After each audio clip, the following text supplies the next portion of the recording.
وعلى آله وصحبه أجمعين أما بعد.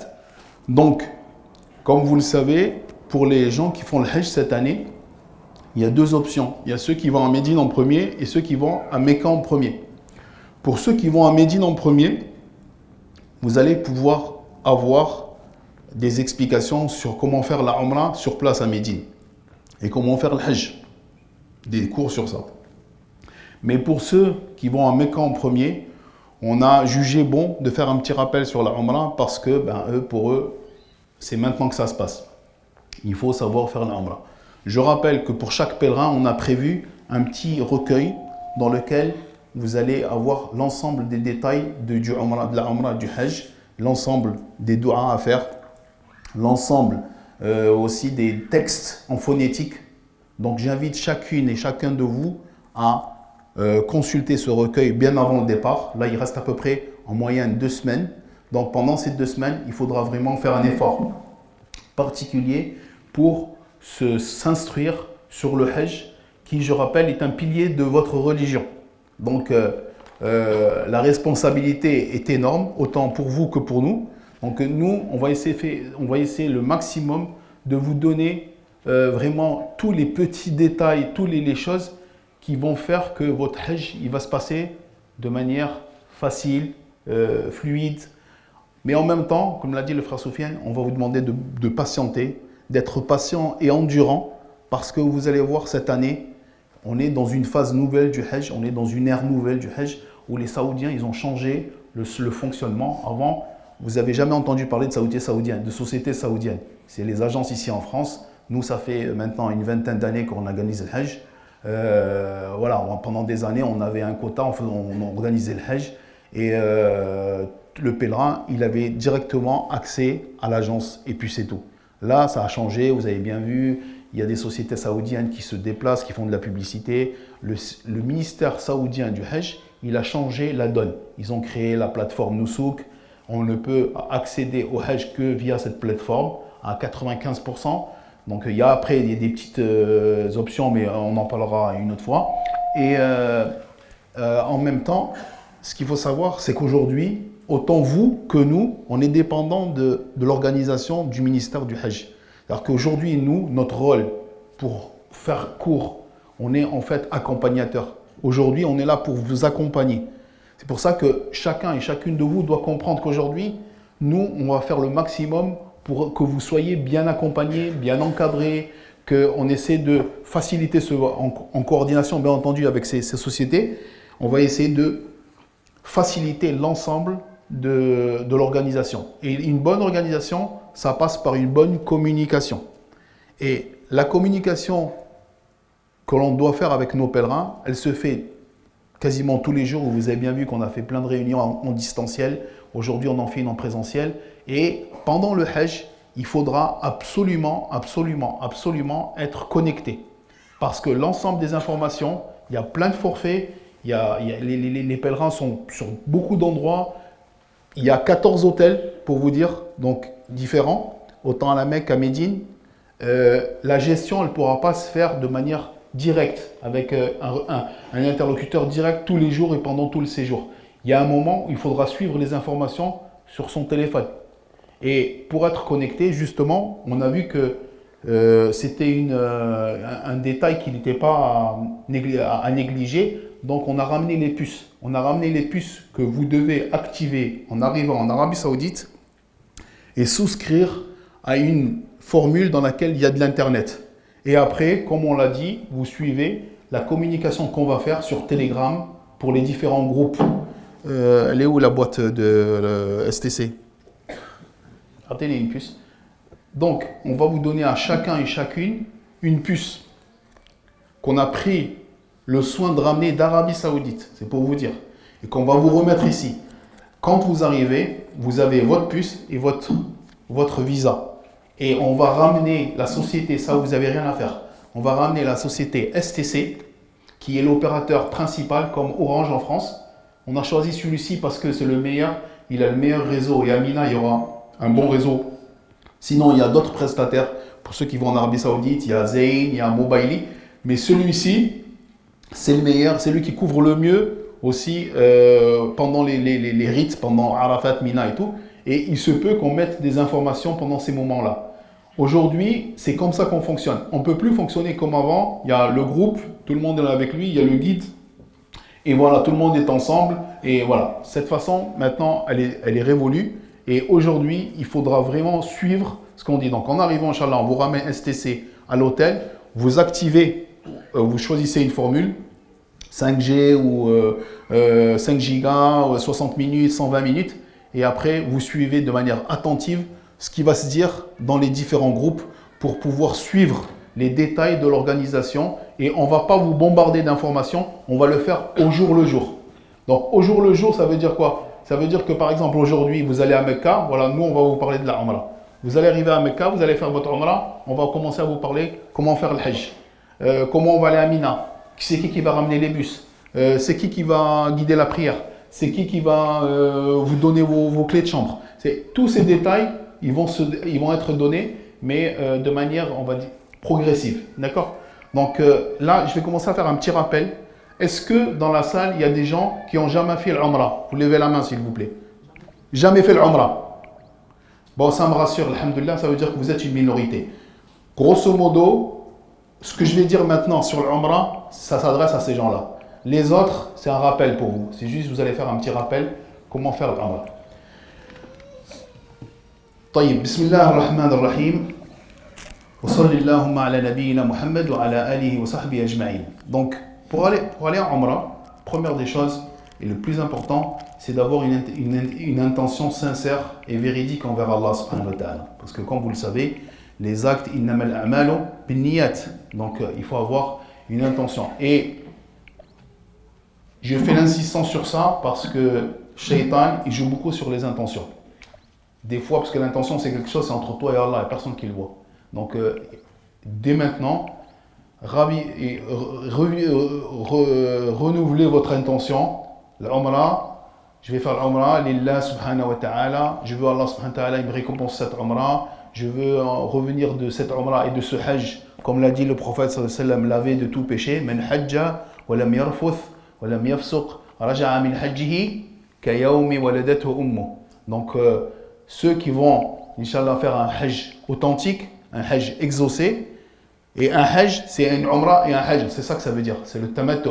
Donc c'est une Umrah et un Hajj. Ben ceux-là, Inch'Allah, bi'nillah, ceux qui qui vont accomplir ce Hajj, j'espère qu'Allah subhanahu wa ta'ala, il nous inscrit dans la liste de ceux qui seront exaucés. Goulou Amin.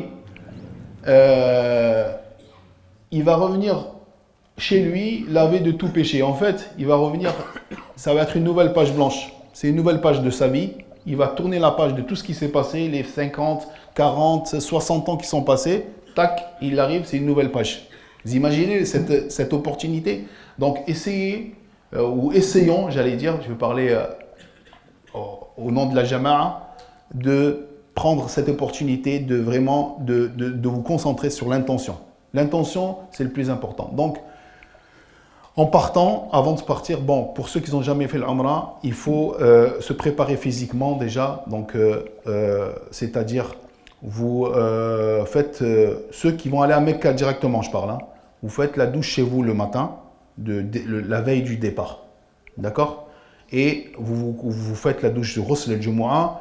Vous avez, il faut se raser le pubis, les aisselles, se couper les ongles. Donc, voilà. Bien entendu, tous ces petits détails, vous les avez. Hein. Et après, pour ceux qui ont un vol avec transit, ils prennent le ihram avec eux. Ceux qui ont un vol transit ou ceux qui n'ont pas un vol transit. Pas de vol transit, ça veut dire qu'il va directement en Arabie Saoudite. Il fait Paris-Jeddah ou Paris-Riyad. Il y a ceux qui vont faire Paris-Le Caire-Jeddah ou Paris-Istanbul, Istanbul-Jeddah. D'accord? Ceux-là, il faut qu'ils prennent l'ihram avec eux dans l'avion. D'accord? Parce qu'ils vont aller à la Mecque.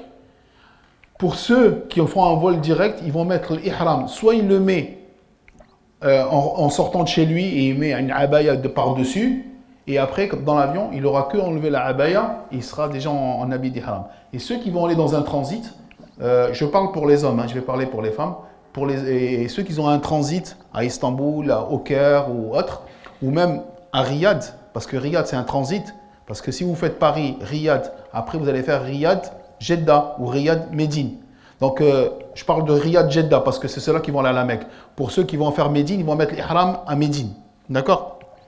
Ben, ceux-là, il faudra qu'ils mettent l'ihram, donc soit au transit, ça peut être à Riyad, mais ça peut être aussi, comme on a dit, dans les autres villes. Et vous allez voir surtout au Caire, par exemple, et même à Istanbul, il y a des endroits réservés pour ça, pour les hommes. On peut même se doucher dans les transits maintenant et mettre le libas et l'ihram. Pour les sœurs, l'ihram, c'est son hijab. Elle n'a rien à changer, c'est son hijab. La femme n'a rien à faire. La seule chose qu'elle ne doit pas faire pendant l'ihram et même en dehors de l'ihram, c'est de ne pas se parfumer. Au contraire des hommes, le Nabi sallallahu alayhi wa sallam, il a mis le misk dans ses cheveux, sur son corps, mais pas en mettre sur l'ihram, d'accord? Donc sur son corps on en met, et après on met libas et l'ihram, et après donc je l'ai dit, ceux qui vont directement en Arabie Saoudite, vous mettez l'ihram dans l'avion ou sur vous, et voilà. Vous pouvez même dans l'avion, si c'est ceux qui sont sur Saudi Airlines, il y a le petit carré, il y a le petit endroit où on peut prier dans Saudi Airlines. Et là, il y a des rideaux, vous pouvez aller et vous changer et mettre l'ihram à cet endroit-là. Pour ceux qui peuvent le faire. Personnellement, moi, c'est ce que je fais. Il y a des gens, ils préfèrent le mettre directement en sortant de chez lui et il met un qamis ou un truc par-dessus. Il n'a plus qu'à enlever le qamis. Donc, c'est bon. Donc là, إذا نسيت شيء ذكرني. جزئيات مهمة يعني. Parce qu'il y a beaucoup de choses à dire. Ceux qui ne comprennent pas pour les descendre à Jeddah, ils vont mettre l'ihram à l'occasion de séjour, ils commencent à midi. D'accord. Moi, là, j'ai parlé pour ceux qui vont commencer par Mecca. Donc, ceux qui vont à Jeddah, ils vont faire Paris, Istanbul, Jeddah, et ils vont faire l'ihram dans l'avion. L'ihram, je veux dire, c'est l'intention. Et après, ils vont aller à Mecca. Il y a ceux qui vont faire Paris, Istanbul, par exemple, et Istanbul, Médine. Ceux-là, ils ne sont pas encore cernés parce qu'ils vont faire l'ihram à Médine. Est-ce que c'est clair? D'accord? Les questions, c'est à la fin. Juste. Donc, quand on est dans l'avion, pardon, attendez. Quand on est dans l'avion et que c'est bientôt le moment d'arriver au miqat, en général, les compagnies aériennes, ils vous disent on est bientôt arrivé au miqat, en général. Saudi Airlines, c'est sûr. Les autres compagnies, il faudra être vigilant pour faire l'intention de la Umrah avant le miqat. On peut faire l'intention bien avant. يجوز عقد النية قبل الميقات بقليل. Donc on peut faire l'intention avant. Mais le mieux, c'est juste un peu avant. Mais on peut le faire avant pour être sûr d'avoir fait l'intention avant. Donc, pour entrer dans l'état de sacralisation ou de sacralité, on dit Labbaik Allahumma Umrah. Labbaik Allahumma Umrah. Et à ce moment-là, il y a des petites phrases, il y a des petites formulations qu'il est conseillé de dire, même pour ceux qui ont fait l'Umrah, de dire La riya fiha wa la sum'a. Je n'ai pas besoin, Ya Allah, je réponds à ton appel. Labbaik, ça veut dire Ya Allah, je réponds à ton appel. C'est ça que ça veut dire. Le professeur dans la classe, quand il appelle un élève, il dit Ya Mustafa. En arabe, le petit élève, il dit Labbaik ya Ustad. C'est ça, ça veut dire j'ai répondu à ton appel. Ça, je vous donne un exemple. Allah subhanahu wa ta'ala, il nous a appelés vers sa demeure. Et quand tu dis Labbaik, c'est-à-dire Ya Allah, j'ai répondu à ton appel. C'est ça que ça veut dire. Labbaik Allahumma Umrah. La riya fiha wa la sum'a, Ya Allah, je te demande de faire cette adoration sans avoir d'ostentation. C'est pour ça que je vous ai dit, l'intention, elle est super importante. L'intention, c'est la 50% de votre adoration. Et les autres 50%, c'est la pratique, la mise en pratique. Donc, la riya fiha wa la sum'a. Il n'y a pas, je te demande de ne pas avoir d'ostentation dans cette umrah. Et il est conseillé de dire cette formulation aussi. Allahumma in habasani habis, famahalli haythu habastani. Allahumma in habasani habis, famahalli haythu habastani. Qu'est-ce que ça veut dire? C'est-à-dire qu'il y a Allah, je rentre en état de sacralité. Vous savez que quand vous avez dit Labbaik, vous êtes rentré dans la Umrah, vous êtes obligé de faire la Umrah. Tu ne peux pas dire finalement je suis fatigué, je la ferai plus tard et t'enlèves l'ihram. Ça, c'est pas possible. Donc, par contre, il se peut qu'il y ait un cas de force majeure. Tu tombes malade, pour X raisons, tu ne peux pas terminer la Umrah. Ben, si tu dis cette formulation, tu peux sortir de l'état de sacralité sans pour autant en faire un sacrifice. Sans faire ce qu'on appelle al-fidya. C'est un sacrifice pour l'erreur ou le manquement que tu as eu dans cette adoration. Tu dis Allahumma in habasani habis. Tu dis Ya Allah, s'il y a une chose qui m'empêche de terminer la Umrah, s'il y a quoi que ce soit, mais il faut que ça soit une raison valable. Une maladie, ou je ne sais pas, par exemple, on est bloqué, on ne peut plus rentrer à la Mecque. Pour X raison, je vous donne Allahumma in habasani habis, fa mahalli haythu habastani. Et Allah, je te demande de pouvoir retirer l'ihram, de sortir de l'état de sacralité à l'endroit où je suis. Fa mahalli haythu habastani. Donc voilà. Et à partir de là, on commence la talbiya. Labbaik Allahumma labbaik, labbaik la sharika laka labbaik, innal hamda wa ni'mata laka wal mulk, la sharika lak. Ça, cette parole-là, vous allez la dire souvent, Inch'Allah. Donc, pour ceux qui ne la connaissent pas, il faut l'apprendre, surtout pour les francophones. L'arabe, je vous fais confiance, ceux qui parlent arabe, mais les francophones, c'est maintenant qu'il faut apprendre. Labbaik Allahumma labbaik, labbaik la sharika laka labbaik. Innal hamda wa ni'mata laka wal mulk la sharika lak. Et on aura l'occasion, Inch'Allah, pour gagner du temps, d'expliquer cette parole, mais Inch'Allah, ça sera dans les doros à Mecca et à Médine. Et à partir de là, on rentre dans, quand c'est qu'on arrête le Telbiya? Quand on arrive à Mecca. Quand on arrive à Mecca, on voit les premières demeures de Mecca, on arrête Telbiya. On arrête Telbiya. Donc on va à l'hôtel, voilà, on prend nos chambres, tout ça. Et là, écoutez bien, un truc logistique super important, c'est qu'en fait, en arrivant, cette année, il y a plein de gens qui sont en individuel. En arrivant, les individuels, par exemple, il faudra aller et dire, voilà, moi, il faut que chacun et chacune de vous, ils connaissent son forfait. C'est très, très important. Parce qu'on s'est rendu compte qu'il y a beaucoup de pèlerins qui ne connaissent pas leur forfait. Et si tu ne connais pas ton forfait, ben, il y a des gens qui ne savent pas avec quelle société ils voyagent. Il y a des pèlerins qui nous appellent à l'agence, il sait qu'il a Haramain voyage, mais il ne sait même pas que celui-là, il n'aura que le bracelet qui va le sauver. Il n'y aura que le bracelet. Parce que les pèlerins, les Saoudiens, ils ne vont pas se casser la tête. Ils vont dire, Akhi, Hajj, Aïe Sharika. S'il ne sait pas répondre, il va dire, mets-toi sur le côté, on n'a pas le temps de te gérer. Il y a plein de gens qui passent, tout ça et tout. Donc, absolument savoir le nom de votre forfait. Si c'est Rawaf, au moins la société, au moins la société. Mais nous, ça, on l'a fait. C'est une démarche de l'agence, ça n'a rien à voir avec les Saoudiens. Les Saoudiens vont sûrement vous donner des badges et tout. Ah, mais les badges, quand c'est que vous les avoir? Vous allez les avoir là-bas. C'est maintenant, c'est en arrivant à Jeddah que vous allez être confronté à cette problématique. Donc, il faut connaître et ce que j'invite aussi chacune et chacune de vous, c'est très important, et là on essaie je rentre dans tous les sujets, c'est dans le carnet de voyage qu'on va vous donner. Dans le carnet de voyage qu'on va vous donner, il y a des choses, mais ça n'a rien à voir. Les papiers, c'est vous qui devez les imprimer. Vous devez imprimer, donc, votre itinéraire de voyage. Est-ce que vous savez c'est quoi l'itinéraire de voyage? D'accord. Votre visa. D'accord. Et le passeport, en cas de perte, comme l'a dit frère Sofiane, donc le passeport, vous le mettez en copie aussi.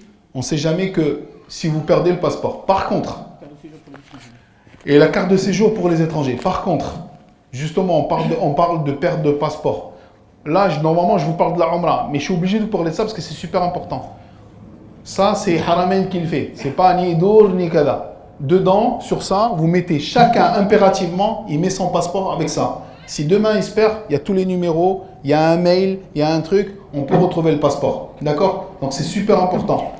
Là, sur ça aussi, le carnet de voyage, c'est bien de... Non, parce que des fois, je vous explique, on vous donne des choses, on l'a déjà fait, et le jour du départ, les gens disent ah, moi j'ai oublié à la maison, je ne l'ai pas ramené.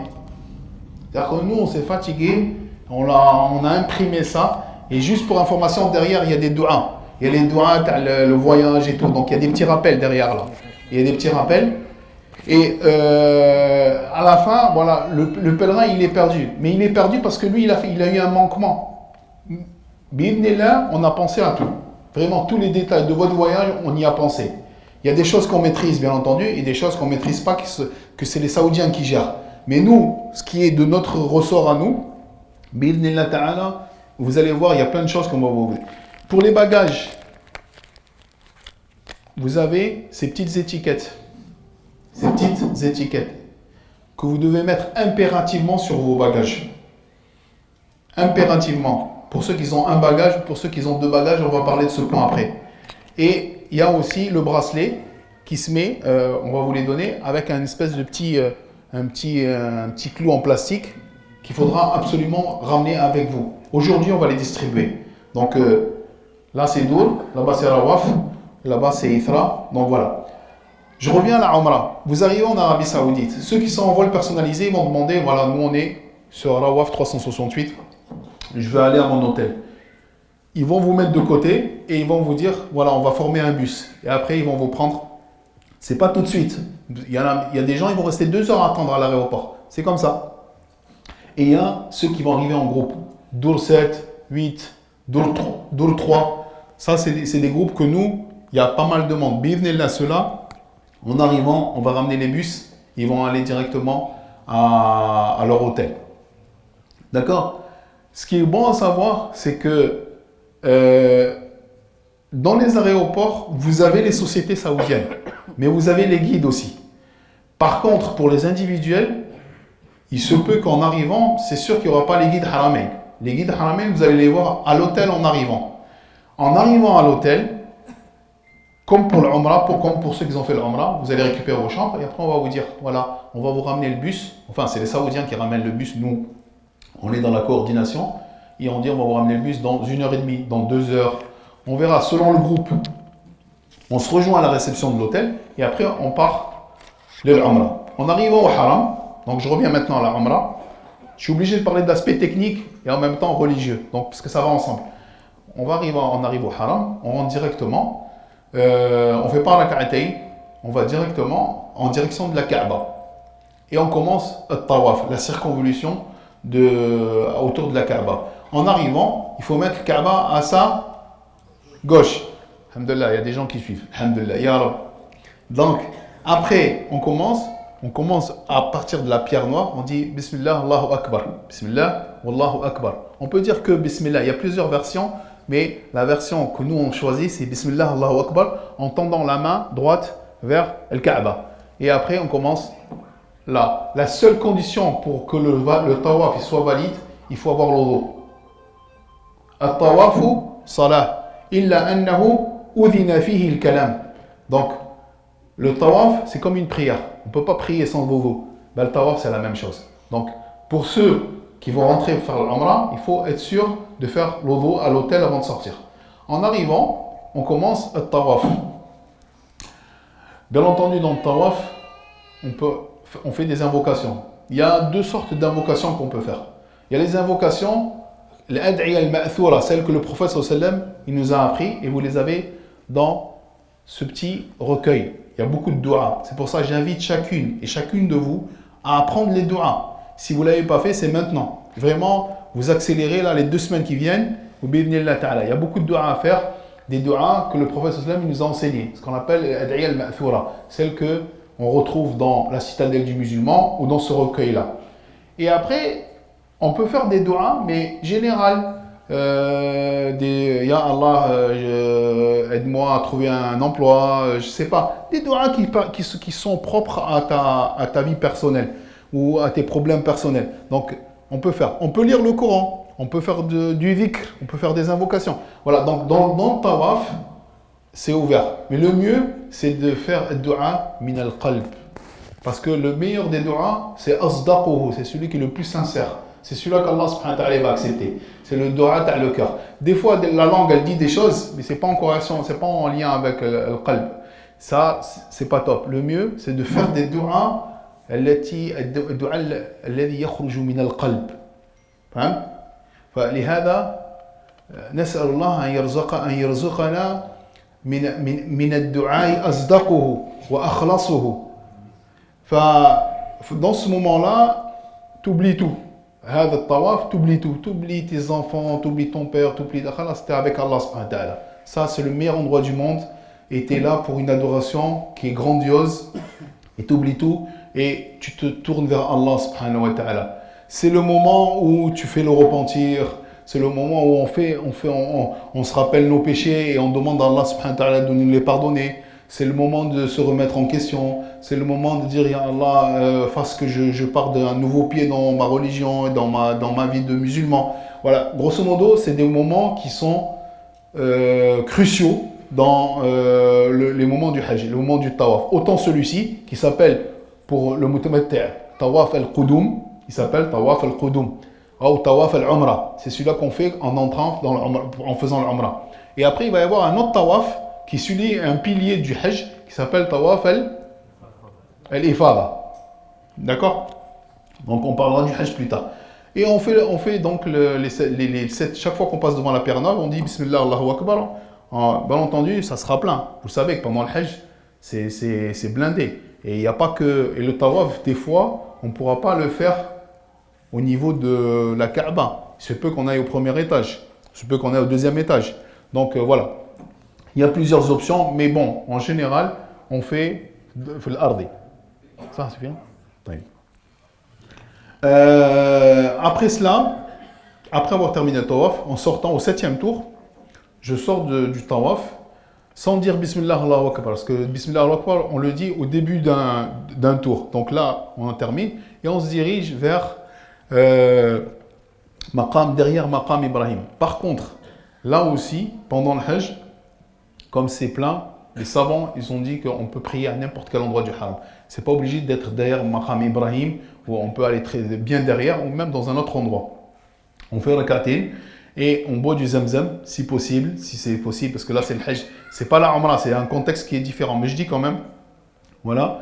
Et après cela, on se dirige vers As-Safa, on fait rak'atayn avec d'abord dans les deux unités de prière, Al-Fatiha wa Qul ya ayyuhal kafirun, et dans la deuxième, Al-Fatiha wa Qul huwallahu ahad. Et après, quand on a terminé le rak'atayn, on ne fait pas de dua, on se lève et on part en direction de Zamzam. On boit du Zamzam et après on va à Safa. En allant, il y a ce verset que vous pouvez lire qui est conseillé Inna as-Safa wal marwata min sha'airillah faman hajja al-bayta aw i'tamara fala junaha alayhi an yattawafa bihima wa man tatawwa'a khayran fa inna Allaha shakirun alim. Donc ce verset, c'est un verset de Baqara et vous l'avez aussi dans le recueil. Quand vous avez ça, vous dites Abda'u bima bada Allahu bihi. C'est les arabophones. Pour les francophones, tout ça c'est des sunnahs. Tout ça c'est des sunnahs. C'est pas obligé de les faire, mais c'est mieux. Abda'u bima bada Allahu bihi. Ça veut dire Ya Allah, je commence parce que tu as commencé dans ton livre. Allah il a dit Inna as-Safa wal marwata min sha'airillah. Safa et le Marwa font partie des endroits sacrés d'Allah subhanahu wa ta'ala. Donc on se dirige, en arrivant au mont Safa, on commence, il y a une petite montée où peut-être vous allez monter au premier étage pour faire sa'i, pour faire donc entre Safa et le Marwa. Ben là, soit vous montez en haut, soit vous allez le faire. Ça dépend le guide qui va décider, ou les guides, parce qu'en général, il y aura pour chaque groupe au moins 2 guides. Un devant, un derrière, voilà. Je rappelle, très important, qu'en allant à la Umrah, comme ça, on a préparé aussi des petites choses pour faciliter le travail des guides. Donc chaque pèlerine, elle va avoir un petit foulard qu'elle doit mettre impérativement sur le dos. Et même sur la tête si elle veut. Voilà, c'est comme ça. D'accord ? Et on a choisi cette couleur pour que ça soit le plus visible possible. Et comme ça, le guide de loin, il voit les pèlerins parce qu'il y a tellement de monde que voilà. Et pour les hommes, on a préparé un chasuble. Alors donc le guide, ça on va le remettre au guide. C'est lui qui va vous le remettre. Vos guides respectifs, ils vont vous remettre ça. Et à la fin de la Umrah, quand vous allez rentrer à l'hôtel, vous allez remettre au guide ces choses-là. Parce que le guide, il a des comptes à rendre. S'il en paiera, on va le facturer. Non, je plaisante. Taïeb. Par contre, il y a beaucoup de gens qui vont nous dire oui, mais ça c'est le makhit. Ça c'est laysa makhit. Le makhit c'est cousu quoi. Mais en fait, c'est pas le makhit. C'est comme l'ihram en fait. L'ihram, il n'a pas de forme, c'est un morceau de tissu. Ça aussi, c'est un morceau de tissu. Il n'est pas. المخيط معنى المخيط هو المفصل على العضو. المخيط معناه يا عرب يا من تفهمون العربية. المخيط هو الذي يفصل على العضو.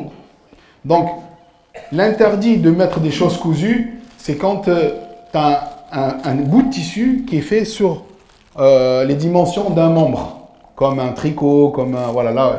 Mais celui-là, il est pas. On peut le mettre comme ça, on peut le mettre dans ce sens-là, voilà. C'est comme les ihram. L'ihram, il n'a pas de forme particulière. Ça aussi, ça c'est juste pour connaître. Je dis ça parce que je sais qu'il y a des gens, ils vont me dire ouais, mais on peut pas mettre ça. On peut le mettre et c'est juste. À la fin de la Umrah, vous remettez ça au guide et il va vous le redonner le jour où on va faire tawaf al-ifada. Le jour où on va faire tawaf al-ifada. Il y a un autre moment. Non, plutôt quand on va à Mina, on commence par Mina. Quand on va aller à Mina aussi pour Mina, il le le. garde pendant un Voilà. Donc quand on va aller à Mina, il faudra que le guide vous donne ça aussi pour les différentes étapes du Hajj. D'accord? Donc, en allant au Safa à Marwa, je dis La ilaha illallah wahdahu la sharika lah, lahul mulk wa lahul hamd wa huwa ala kulli shay'in qadir. Et tu dis Allahu Akbar, Allahu Akbar. Quand tu tala le mont Safa, tu dis Allahu Akbar, Allahu Akbar, Allahu Akbar. Et après, tu te tournes vers la Kaaba. Bon, j'avance un peu. Tu dis La ilaha illallah wahda, anjaza wa'da, wa nasara abda, wa hazama al-ahzaba wahda. Et après, tu lèves tes mains, tu fais le dua. Et ça, tu dois le faire 3 fois. Et après, tu rebaisses tes mains, tu dis La ilaha illallah wahda, anjaza wa'da, wa nasara abda, wa hazama al-ahzaba wahda. Et après cela, tu relèves les mains. Par contre, ça, c'est en théorie. En pratique, il y a du monde, il y a un guide, il y a des gens qui poussent.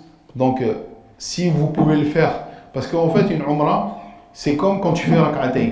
Tu peux faire une umrah en 40 minutes, 30-40 minutes. Toute une umrah en 30-40 minutes, tu peux la faire. Et tu peux faire une umrah en 5 heures. C'est comme quand tu fais rak'atayn. Tu peux faire rak'atayn avec le kafirun et l'ikhlas, mais tu peux faire aussi avec le Baqara ou Ali Imran. Si tu fais rak'atayn, dans la rak'a ou tu le Baqara Ali Imran, tu vas rester 2h30, 3h. Si tu lis vite. Ben l'umrah, c'est la même chose. Par contre, nous, on ne pourra pas vous assurer que ça, c'est pour ceux qui peuvent faire la Umrah seuls. Ça, ils prennent leur temps. Mais en groupe, on est obligé de suivre le guide. Si le guide dit il faut qu'on parte, on part. Parce que les endroits sont très... il y a beaucoup de monde, voilà, il y a même de la bousculade et tout. Donc, il faudra être vigilant sur les instructions que le guide ou les guides vont vous donner. Les autorités ne laissent pas Exactement. Et en plus de ça, des fois, il y a même les fonctionnaires, les employés du haram, ils ne vous laissent pas stationner. Parce que le fait de faire ça, c'est des choses qui sont sunnah dans la Umrah. Ce n'est pas des piliers. Les piliers de la Umrah, c'est 3 choses. C'est de faire l'ihram, c'est l'intention, c'est de faire le tawaf et de faire sa'i. Si tu as fait ces 3 choses-là, tu as fait ta Umrah. Par contre, le fait de rester longtemps, ça c'est des mustahabbat, c'est des choses qui sont conseillées, de faire des invocations. Et c'est le but. Mais des fois, les employés du haram te disent Akhi, harrik, harrik, harrik. Ce mot-là, vous l'avez entendu. Amshi ya hajj, amshi ya hajj. Voilà, et tu dois te soumettre à leurs instructions parce que voilà, c'est dans l'intérêt général. Donc, pendant le Safa et le Marwa, on va donc faire des doigts aussi. C'est le moment de faire des doigts. Par contre, dans cet endroit, si tu as perdu le wudu, tu n'as pas besoin de le refaire. Le wudu, c'est que pendant le tawaf. Je fais une petite parenthèse. Imaginons que quelqu'un il fait 2 tours et il perd le wudu. Il est obligé de sortir. Il est obligé de sortir, faire le wudu. Il était dans le 3e. Le 3e, il annule et il reprend au début du 3e. On va dire qu'il en a fait 2,5. Il a perdu le wudu. Les 2 ils sont comptés. Et le 3e, il reprend au 3e et il termine son tawaf. Je ferme la parenthèse. Je reviens au sa'i. Donc, dans le sa'i, il y a un endroit pour les hommes qui correspond à l'époque de qui? Hajar alayhi salam. Il y avait une rivière, on va dire, c'est comme une rivière, ou entre 2 montagnes en fait. Entre les 2 montagnes, il y avait une espèce de rivière où elle devait marcher plus vite elle cherchait de l'eau avec son fils Ismaïl alayhi salam, et donc elle cherchait de l'eau. Et donc elle descendait entre les 2. Et ça, c'est une sunna que le prophète sallallahu alayhi wa sallam, il nous a appris. Et pour se rappeler cette histoire qui est grandiose et que c'est une histoire d'une femme perdue en plein milieu du désert avec son fils. Et pour les musulmans, ils se remémorent cette histoire chaque fois qu'ils vont au haram et faire l'umrah et le hajj. Donc là, les hommes, ils marchent un peu plus vite, yuharwiloun bil arabiyya, c'est-à-dire qu'ils marchent un peu plus vite, ils courent un peu, et les femmes, elles sont pas, c'est pas requis pour les femmes. Voilà, et c'est bien de dire Rabbi ighfir warham wa tajawaz amma ta'lam innaka anta al-a'azz al-akram. Ça c'est un des doigts qu'on peut dire. Wa al-ad'iya kathira, al-ad'iya kathira. En arrivant au Marwa, au mont Marwa, on fait exactement ce qu'on a dit pendant le Safa. Et on fait 7 allers-retours. Donc, je pars de Safa, je vais au Marwa, ça fait 1. Du Marwa à Safa, ça fait 2. Et je termine à Marwa. C'est sûr? Voilà, c'est à Marwa. Quand j'ai terminé à Marwa, là j'ai terminé ma Umrah. Et je me dirige vers l'hôtel ou vers le coiffeur pour me couper les cheveux. Pour les mutamatti'in, les hommes je parle, il suffit juste d'aller se raccourcir les cheveux. Ceux qui ont l'intention de se raser pendant le hajj, vous faites le raccourcissement des cheveux. Vous pouvez vous raser aussi pour ceux qui arrivent tôt à Mecca, pour que du temps que les cheveux repoussent. Par contre, ceux qui arrivent juste avant le début du hajj, ceux-là, il faut qu'ils se raccourcissent les cheveux et ils feront le halq. Le halq, c'est mieux, c'est le fait de se raser la tête. Le Nabi sallallahu alayhi wa sallam dit Allahumma ighfir lil muhalliqin. Pendant le hajj, ils lui ont dit Ya Rasulallah wal muqassirin. Qala Allahumma ighfir lil muhalliqin. Il a dit Ya Rasulallah wal muqassirin. Ceux qui ont raccourci les cheveux. Ils lui ont dit Allahumma ighfir lil muhalliqin. La troisième fois. Et la quatrième fois, il a dit wal muqassirin. Donc, l'afdal huwa al halq. Sauf pour le mutamatti'. Le mutamatti', il raccourcit ses cheveux pendant l'umrah et il va se raser la tête pendant le hajj. À la fin du hajj, parce que le jour de Yawm al-Tarwiyah, le 8e jour de Dhul Hijjah, quand il va rentrer en état de sacralisation, il va dire Labbaik Allahumma Hajjan. Là, il va rentrer pour le hajj, et là, après qu'il ait fait Rami al-Jamar al-Kubra, il va aller au coiffeur et il va se raser la tête. Donc, on a terminé Sa'i, il se dirige vers le coiffeur. Pour les sœurs, elles se coupent le bout de leurs cheveux de la longueur d'une phalange et elles ont terminé leur umrah. Et là, on a terminé l'umrah. Tu sors de l'état de sacralisation et tu fais ce que tu veux. Tu es en état de. Tu es halal. Tu n'es plus fait le haram. Tu n'es plus en état de sacralisation. Tu fais voilà. Jusqu'à le jour le 8, donc. Où on va, Inch'Allah binillah, on va essayer de faire un maximum de doros. Donc il faudra bien suivre pour vous donner les plannings des doros dans les différents hôtels pour qu'on puisse se réunir. On a des intervenants sur tous les hôtels. On va essayer de mettre des bureaux un peu comme ça avec notre logo pour être bien visible et tout. Binillah ta'ala. Entre apprendre le hajj et aller au haram, il faut rester au dars. Parce que le dars, il va te permettre de bien faire ton hajj, qui est le but de ton voyage. Aller au haram, il y a une grande récompense, bien entendu. Il y a les 100 000 prières à Mecca et tout. Mais si tu ne sais pas faire le hajj, on va dire tu te perds, il faut que tu saches faire le hajj. Ceux qui vont, et il y en a chaque année des gens qui se perdent. Voilà, il se perd, il sait plus où il est son guide. Ben lui, il faut qu'il sache. D'accord? Et ça, on le dira maintes et maintes fois, Inch'Allah, bi'idhnillah ta'ala. Ceci étant dit, on va passer maintenant au concret, à l'aspect médical. Alors, la première des choses qui est importante avant d'entrer en Arabie, c'est la vaccination. Est-ce que tout le monde est vacciné ici? Méningite, bien sûr. Tout le monde est vacciné? Oui? Très bien. Ça, c'est important. Ça, c'est la première des choses pour vous protéger.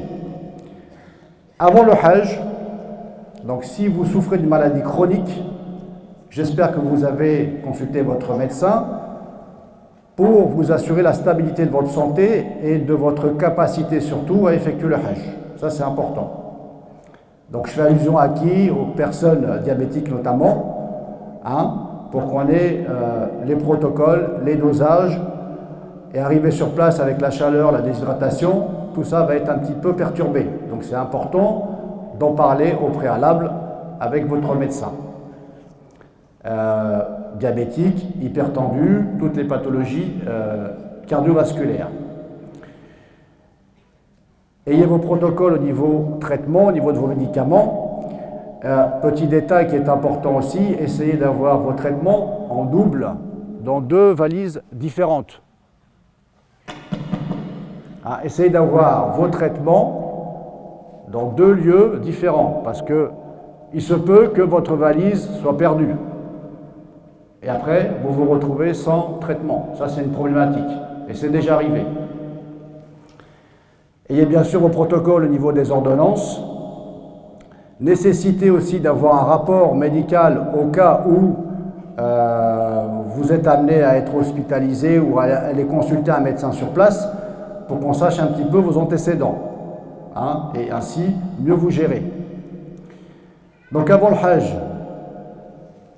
essayez d'améliorer un petit peu votre condition physique. Ça sous-entend, essayez de marcher un petit peu, 20 à 30 minutes par jour. Marchez avec vos sandales.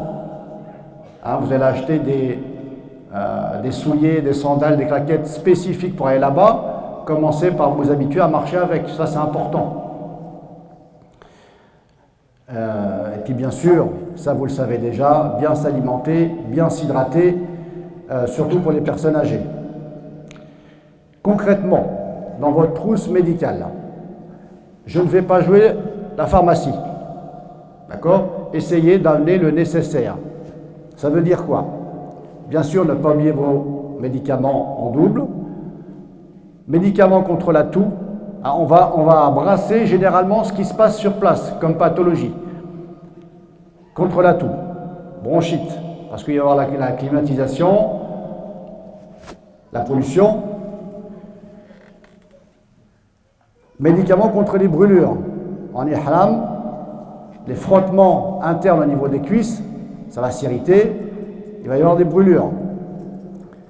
Céphalée, donc tout ce qui est paracétamol, diarrhée et constipation, et puis bien sûr tous les troubles squelettiques liés à la marche. Essentiellement, ça va être les ampoules, tout ce qui est frottement et les problèmes articulaires. N'oubliez pas aussi pour les femmes les pilules de contraception pour qu'elles puissent faire leur pèlerinage dans de bonnes conditions. Je fais allusion à l'arrêt des règles par exemple. Hein. Donc consultez votre médecin par rapport à ça. N'oubliez pas les masques, surtout qu'en ce moment, il y a une petite réactivation du Covid. Il y a beaucoup de cas Covid que je vois autour de moi. Et sur place, c'est important d'en avoir. Pendant le Hajj, et ça c'est important de le rappeler, parce que malheureusement c'est un constat, essayez de maintenir une hygiène personnelle. Ça veut dire quoi? Lavage des mains très souvent. Parce que c'est par cet intermédiaire-là qu'on attrape pas mal de choses. Nettoyez votre espace. Nettoyez votre espace quotidiennement, hein, dans vos chambres, etc. Essayez de conserver une chambre propre. Portez des vêtements propres pour éviter les irritations au niveau de la peau. Sur place, bien évidemment, il fait très chaud. Il se peut qu'il y ait des cas de déshydratation. N'attendez pas d'avoir soif, buvez régulièrement, surtout pour la personne âgée. On sait très bien que plus on avance dans l'âge, plus la sensation de soif, elle diminue. Donc prenez les bonnes habitudes de boire régulièrement. Et en plus, vous avez Zamzam sur place. Faites des pauses, reposez-vous. Les endroits où les incidents par rapport à la chaleur sont les plus fréquents sont lors du tawaf et à Mina, hein, notamment lors de la lapidation des stèles.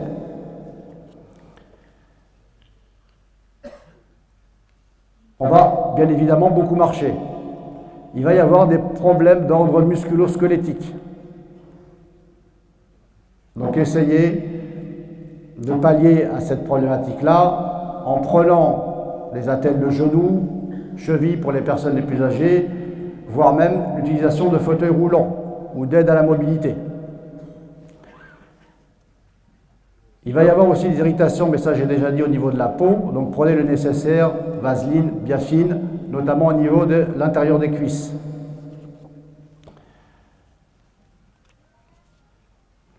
Dans les chambres, comme l'a déjà dit Jamel et Sofiane, essayez de vous mettre en accord sur la climatisation. On ne pourra pas éteindre les clims à l'intérieur, il fait très chaud. Souvent, cette problématique-là de climatisation est source de conflit. Elle est source de conflit. Donc essayez de vous mettre d'accord sur la température de vos chambres. Il va y avoir aussi des troubles gastro-intestinaux. Donc c'est pour ça que l'hygiène de vos mains est très importante. Si vous avez des doutes, notamment à Mina, sur les aliments, des doutes sur le goût, la couleur ou l'odeur, vous jetez. Vous jetez. Donc bien, j'insiste bien sur ça, sur l'hygiène, bien se laver les mains. Les directives, très succinctement au niveau des personnes cardiopathes, donc les problèmes cardiovasculaires, c'est avoir un approvisionnement au niveau des médicaments suffisamment conséquent, éviter les efforts physiques excessifs, voire utiliser un fauteuil roulant. Et bien sûr, si vous avez des douleurs thoraciques ou respiratoires, ne vous inquiétez pas, tout au long du parcours, il y a des cliniques, des hôpitaux, des médecins compétents sur place. Pour les personnes diabétiques, traitez vos plaies immédiatement pour éviter les surinfections. Attention à l'hypoglycémie. D'accord? Donc ça veut dire quoi? Ayez sur vous quelque chose de sucré pour vite remonter la glycémie. Bien sûr, n'oubliez pas vos appareils à glycémie.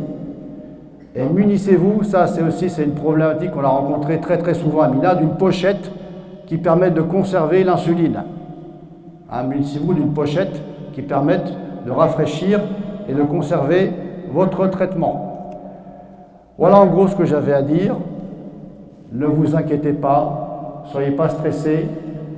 Vous avez toute une équipe avec de nombreuses années d'expérience et tout va très bien se passer, Inch'Allah.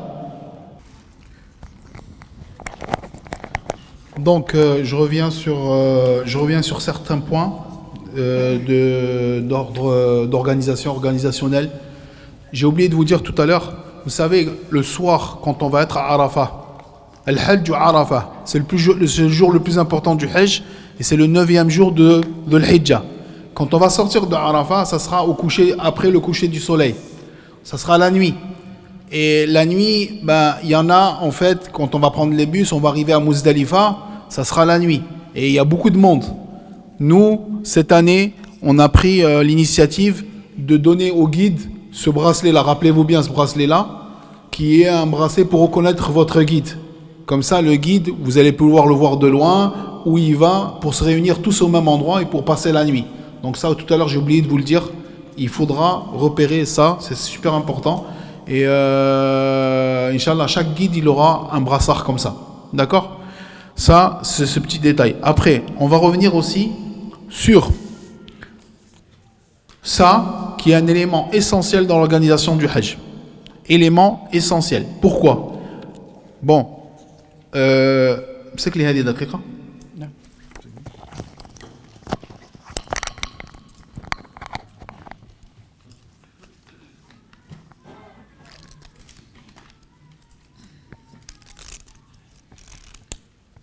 Ça, il faudra le faire. Ce que je viens de faire, il faudra le faire. Donc, on sépare ça, on le jette. Et ça, c'est le fameux bracelet qu'on va mettre.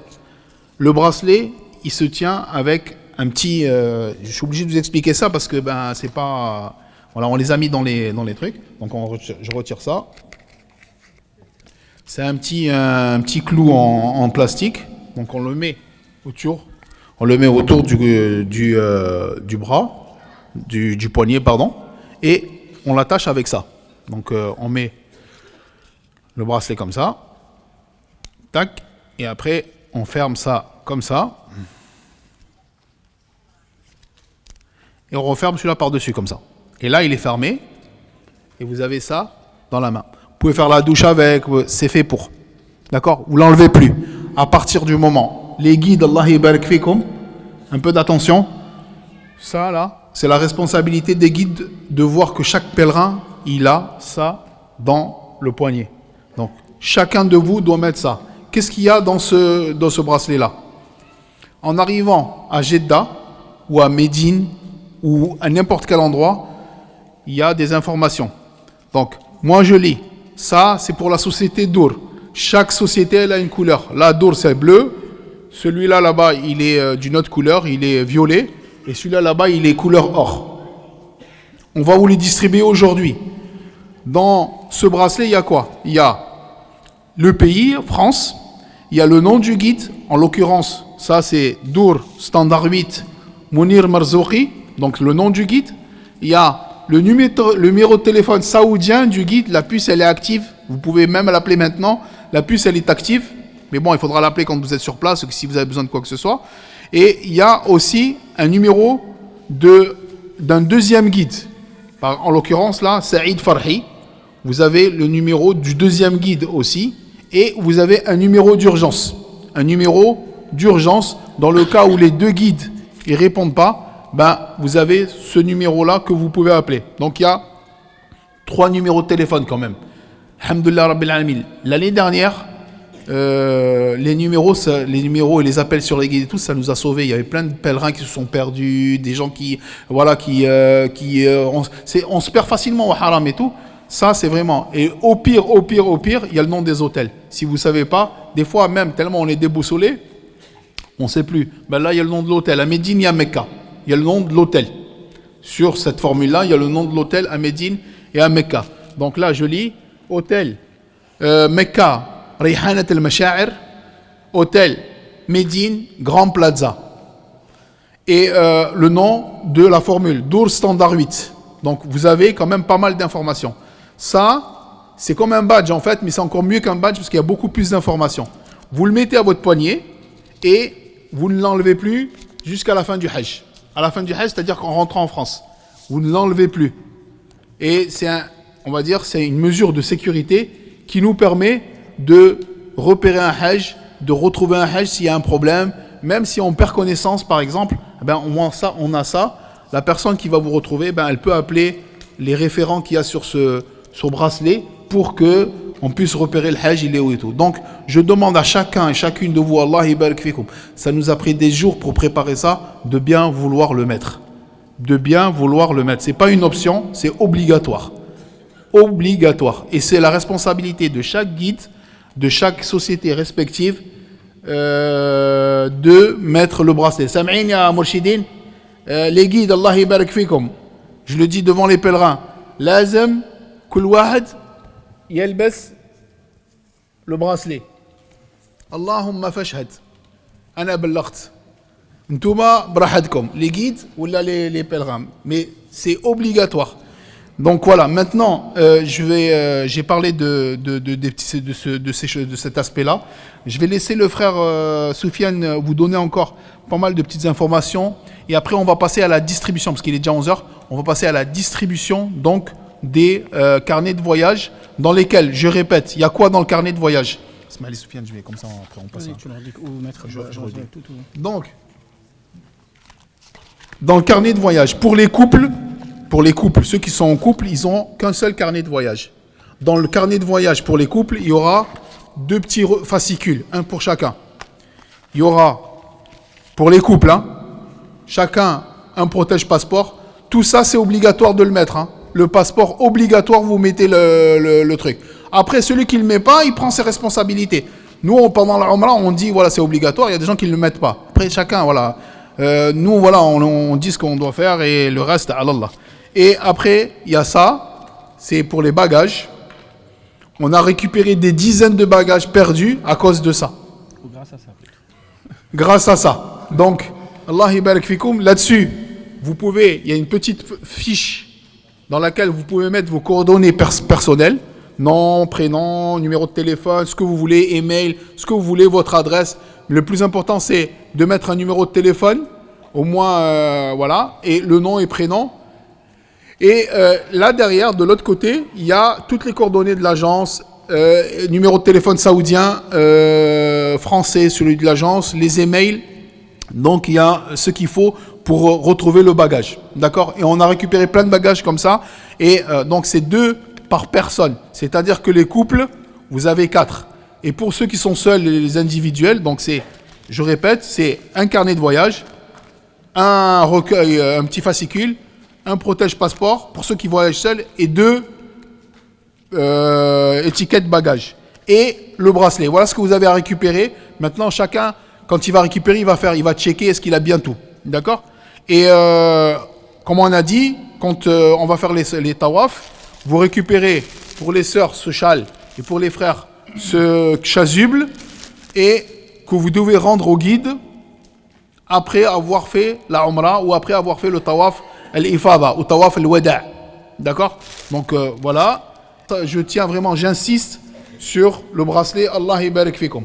Le bracelet, de toute façon, quand vous le mettez et que vous avez fermé, vous ne pouvez plus l'enlever. Vous pouvez plus l'enlever. Donc voilà, jusqu'à la fin du Hajj. À la fin du Hajj, vous l'enlevez et vous le mettez sur votre commode en rentrant. C'est le souvenir du Hajj. D'accord? Barakallahu fikum.